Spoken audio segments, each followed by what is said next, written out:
Voici un exercice qui devrait vous permettre d'utiliser au mieux votre Casio 35+ pour résoudre un exercice complet en régression linéaire. Dans l'énoncé, vous pouvez lire qu'un jeune étudiant qui travaille dans une glacerie à la côte belge a voulu voir s'il existait un lien entre la température extérieure et la quantité de glace vendue par jour. Commencez par vous rendre dans le menu statistique de votre calculatrice. Vous allez devoir encoder les données fournies dans l'énoncé dans les deux premières colonnes de ce menu.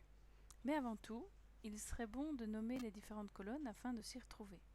Si vous vous rendez dans la deuxième ligne, intitulée Sub, vous allez pouvoir, à l'aide de la touche Alpha, encoder quelques lettres de manière à identifier la colonne dans laquelle vous êtes en train de travailler. Par exemple, Temp pour les températures dans la liste 1 et Gas dans la liste 2.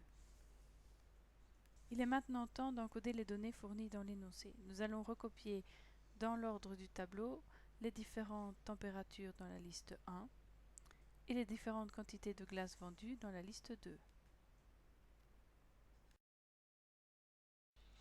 Nous allons maintenant détailler la manipulation à réaliser pour demander à la calculatrice de trier les données par ordre croissant, mais tout en s'assurant que les quantités de glace vendues restent bien en vis-à-vis de la température extérieure à laquelle elles étaient associées dans l'énoncé.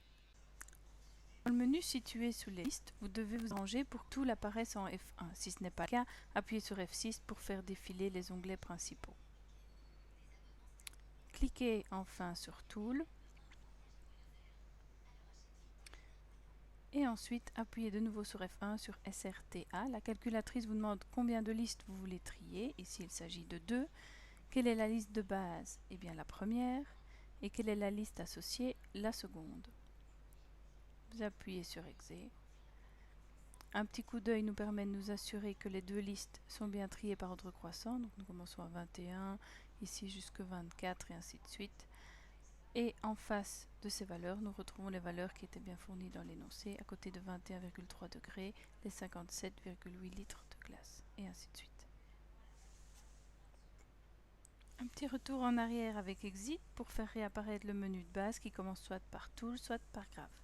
Cette fois-ci, vous sélectionnez Graph et un nouveau menu avec 3 types de graphes vous est proposé ainsi que la touche Setting. Vous cliquez sur celle-ci pour vous assurer que dans les variables, c'est bien les listes 1 et les listes 2 qui seront utilisées pour afficher le graphique.